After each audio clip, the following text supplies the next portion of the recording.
Hey guys, James Wilson Taylor here for Rock Sound. It's another of our video calls. We are chatting with everybody while we're all at home at the minute. I'm delighted to say from Linkin Park, Mr. Joe Hahn's on the line. How are you, Joe? I'm doing well. Thanks for having me. Yeah, thanks for being here, man. Really appreciate it. Exciting time to talk to you. Before we get into music and everything, we've started all these off in the kind of same way, which is just to say I hope you and your loved ones, you're all staying as safe and well as you can in this very, very strange few months we've been having. And just generally, how have these last few months been for you? Been keeping busy in this lockdown period? Yeah, I've been keeping busy. It's been pretty bizarre. There's pandemic, there's fires, there's all sorts of interesting things, but I can't complain. I'm here, family's safe. Yeah, that's the most important things. Absolutely. Yeah. As long as those Yeah. things are covered, that's one thing for sure. It's good to see. Well, let's dive into it now. Because like I say, it's such an exciting time for the band Hybrid Theory. It's the 20th anniversary. Loads I want to talk about on this. Before we go anywhere else though, I want to talk generally about your perception of that album. It obviously to fans and to the wider world, it sits there as this legendary kind of rock album and obviously was so successful for you guys. Has your perception changed around it now you've been re-looking at it? How do you feel about it now 20 years on? Oh, that's a good question. I haven't really thought about that, but now that you asked the question, I think my knee-jerk reaction would be like, no, but yeah, it has to have changed. I'm older. It's 20 years ago. That's a long time ago. Times are different. I mean, we talked. Times are really different right now. The musical landscape is different. The way we digest entertainment and information is completely different. Technology has changed. I think what is the same is, the things that people go through,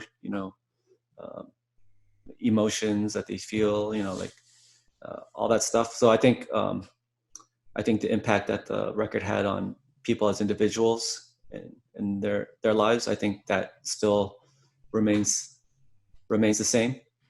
But yeah, definitely some universal themes on there for sure that ring as true as ever, particularly on a song like In the End. I mean, really, that's an anthem for the times in a strange way, isn't it? Yeah, for sure. I know we went into that record just trying to reach inside of ourselves and have this introspective look and present what's going on. And I think what ended up is there's this energetic music came out that people could relate to, that people could really live vicariously through. I don't think the songs themselves provide answers, but some people it provides just like safety or maybe even direction, just like some kind of peace, even though the music itself is not so peaceful. Sure. I think, but I think that feeling, whatever it is, has been pretty common with people throughout the years. And we didn't know that would be the case when we wrote it. It's just something that happened. We were just kids that wanted to make music, worked our way to making a record, and toured after that. And all of a sudden it blew up and we saw people's reactions and got to travel the world and see people that don't even speak English react the same way as someone in England or California, all the way to Japan, so yeah. It was amazing when you think back at the time as well, just how it did feel like, as much as of course you guys had worked for a long time and you'd built it up, it did feel like it caught fire over quite a quick period when it suddenly actually exploded, as you said, and kind of became this bigger phenomenon. Were there any particular moments where at the time you suddenly kind of realized that? Like, what were that? Was it just being on tour and going to all these different places, or was there anything else you kind of went, oh wow, this has actually gone further than we thought it could? Well, it took us a long time to get to the point we wrote that first record. We tried to get signed by every label turned us down. But I think that was, in hindsight, at the time it was really frustrating. We're like, is there something wrong with us and this and that? And it all ended up working out because every rejection just turned into an opportunity to make ourselves better. We had to ask ourselves all those questions and then get over ourselves and be like, okay, how are we going to get better? How are we going to write better songs? How are we going to progress over the last thing that we did? So I think by the time we got to the studio, we were really ready to make that record. And those, since then, like things did progress, like upward, like step by step by step. We were, I think it may have been a week after we stepped out of the studio. We got an RV and we drove from Los Angeles to Florida to open up for a band on our first tour. And that was interesting. We met a lot of people and really knew that we had to prove ourselves out there to people that have never heard of us. And on that tour, on our way to Arizona, I remember being in the RV and hearing the One Step Closer on the radio for the first time. And that was a really special moment. And I think since then, just everything that happened, especially in that first year, was just like a very special moment where, okay, things are happening. It's like, okay, some of it good and some of it not so great, but even the not so great things, we had to really look at it as like, okay, how do we grow out of this? How do we transcend this adversity? And we managed to do that. I think a lot of it because we're a group, 6 of us figuring it out together. If it was any one of us individually, we probably would have failed because we would have given up. And just being there together and being surrounded by smart guys that have similar values and a drive towards the same goals, we were able to really, really conquer. Absolutely. No, it definitely, that team mentality and being on it together just will absolutely help. And I imagine helped in the studio as well, because like you say, there had been the EP beforehand. There had been, you guys had been going around a while. You'd obviously been friends for a long time and putting the band together before we actually got to the album recording. Thinking about that period now in the recording and writing process, what was the kind of first steps? Do you remember what track kind of came together first in the studio that actually ended up on Hybrid Theory? I don't recall the It's a exact long time ago. details. It's a long time Yeah, a long ago. time ago. But the box set has a lot of demos and B-sides, a lot of things that were written that kind of help fill in the gaps. Like if someone's really paying attention, they'll see details that were necessary to create that became the ingredients for the song that you actually heard on Hybrid Theory. There was a lot of experimentation going on. I think if I think about Hybrid Theory, there's so many different songs. We just put out that song "She Couldn't." I don't know if you heard that. I did. But, Yeah. But that was a song. I don't know exactly when that was written and what we were thinking about when we were writing that song, but it was before Numb and Crawling, or in the end. I think it kind of falls into that bucket of what those types of songs that we're trying to make, especially with Chester as our lead singer. He has this range, but on the more mellow, sweet side of things, that's something that we definitely had to explore. Is just his singing voice. So yeah, you'll see songs like that. Like that's an example of a stepping stone to get to where we needed to be. So there's those types of songs, and there's also songs like, I would say, Paper Cut, that explores like a different type of groove. I think like we're into a lot of that song was kind of influenced by like the groove of like a drum and bass, like some of that start stop that you kind of hear in I guess like dubstep, like that was like kind of like the early version of our exploration of that, but like having that really meld with the heavy metal riff, um, and drum break type of thing that we're trying to do.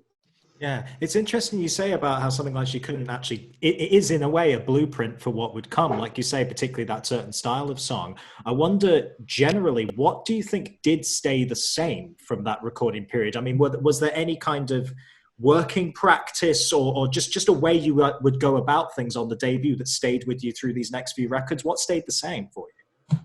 Well, early in those days, we approached songs a lot differently today than we did back then. Back then, we made the coolest track as we could, so we would write the entire instrumental, um, and then build upon that, and then the vocals would go on top of that. So the vocals were really writing the coattails of the groove, and it's like, okay, this is a setup for like a crazy bridge or a big chorus. Like, let's make the song cater to that.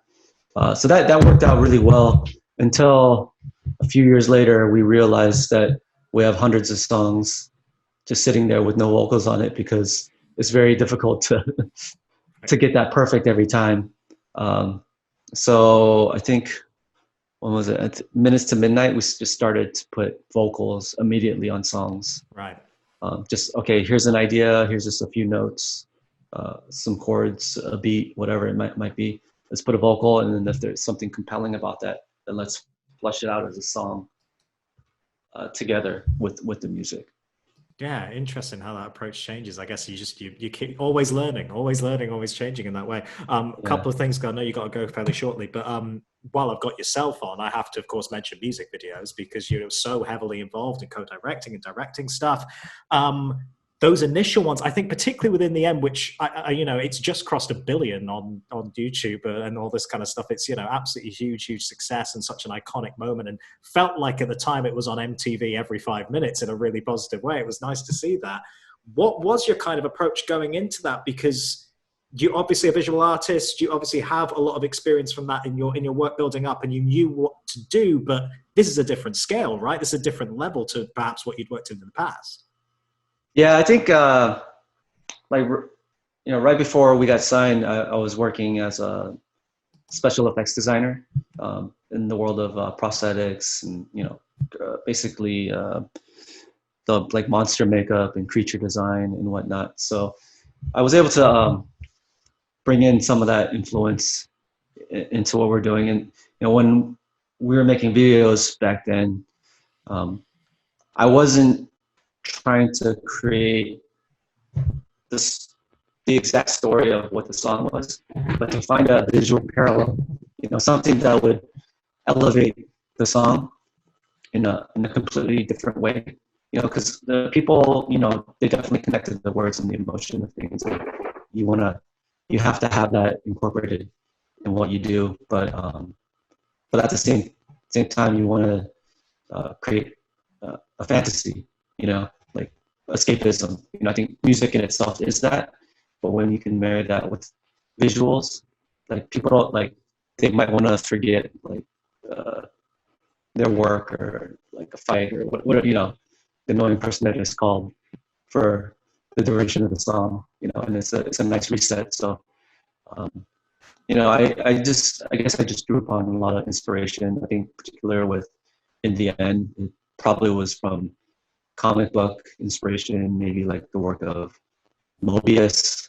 I don't know if you're familiar with him. He's a iconic French comic artist.